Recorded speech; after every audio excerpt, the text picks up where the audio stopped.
Intimidasi terhadap tenaga medis adalah tindakan perundungan, kekerasan verbal, ancaman, atau penyalahgunaan kewenangan oleh pihak tertentu yang membahayakan keselamatan fisik dan mental tenaga kesehatan.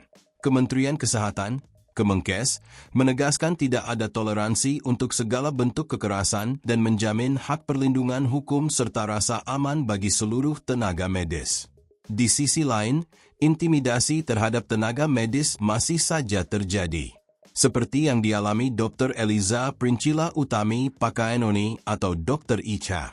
Dr. Icha bertugas di Rumah Sakit RS Leona, Kecamatan Kota Kefamenanu, Kabupaten Timur Tengah Utara, TTU, Nusa Tenggara Timur, NTT. Ia diduga mendapat intimidasi dari 3 oknum Dewan Perwakilan Rakyat Daerah, DPRD, TTU saat bertugas di instalasi gawat darurat, IGD, RS Leona.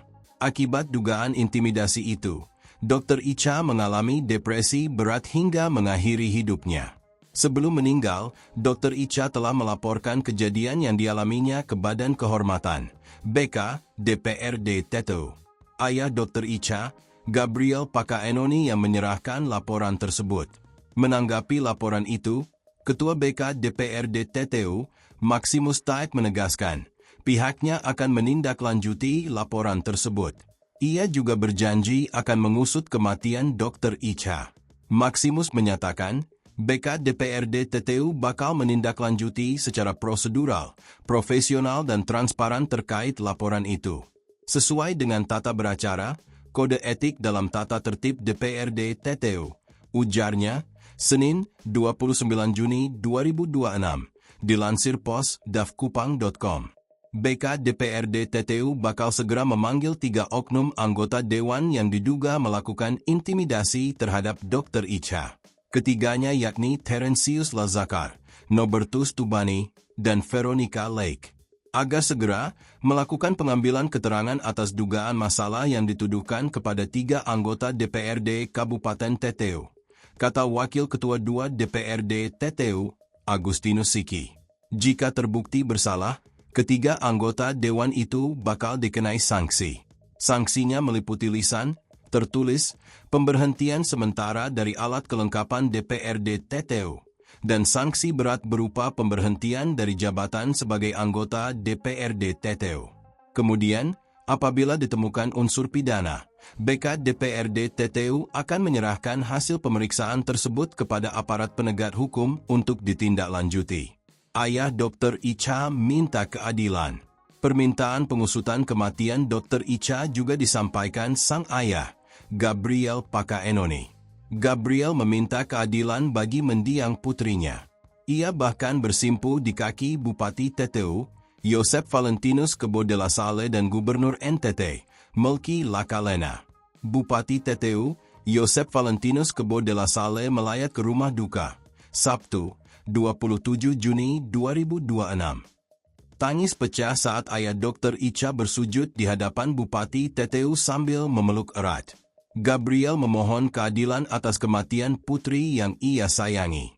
Dengan suara bergetar dan air mata yang terus mengalir, Gabriel menyampaikan permohonannya kepada orang nomor 1 di Kabupaten TTU itu. Kenapa kalian banyak-banyak datang ke sini, Bapak Bupati? Saya mohon ampun, ucap Gabriel sambil bersujud dan memeluk Bupati TTU, melansir pos dafkupang.com. Masih menangis, Gabriel menyampaikan agar pemerintah memberikan perhatian terhadap persoalan yang menimpa Dr. Icha. Ini Pak Bupati punya anak, katanya sambil menangis dan memeluk sang bupati. Sementara itu, Gubernur NTT, Melki Lakalena datang melayat ke rumah duka, Minggu, 28 Juni 2026. Gabriel juga bersimpu di kaki orang nomor 1 di NTT tersebut. Ia minta keadilan untuk kematian putri pertamanya. Gabriel menduga 3 oknum DPRD Kabupaten TTU telah melakukan intimidasi hingga anaknya depresi dan berujung mengakhiri hidup. Saya minta penegakan kebenaran dan keadilan, perlindungan, keamanan dan kenyamanan, bukan hanya untuk anak saya, tapi semua nakes, tenaga kesehatan, ujar Gabriel ketika menyambut Gubernur Melki dan istrinya Asti Lakalena, dikutip dari pos dafkupang.com. Gabriel juga mengaku anak keduanya yang mendapat beasiswa kedokteran dari pemerintah kabupaten, Pemkab, TTU kini trauma untuk mengabdi di daerah itu. Peristiwa yang dialami sang putri baginya turut merusak martabat manusia maupun profesi tenaga kesehatan. Terlalu kejam dan sadis membunuh dan mengambil nyawa anak saya. Saya tidak menuduh tapi mencurigai oknum-oknum yang membunuh anak saya secara perlahan, ujarnya. Dr. Icha ditemukan meninggal dunia di rumah orang tuanya di perumahan RSS Baumata, Kabupaten Kupang, Jumat, 26 Juni 2026, sekira pukul 17.55 WITA. Sebelumnya, Dr. Icha sempat menjalani perawatan medis selama 6 hari sejak 15 Juni 2026. Setelah kondisinya membaik, ia diperbolehkan pulang pada 21 Juni 2026 dan menjalani perawatan.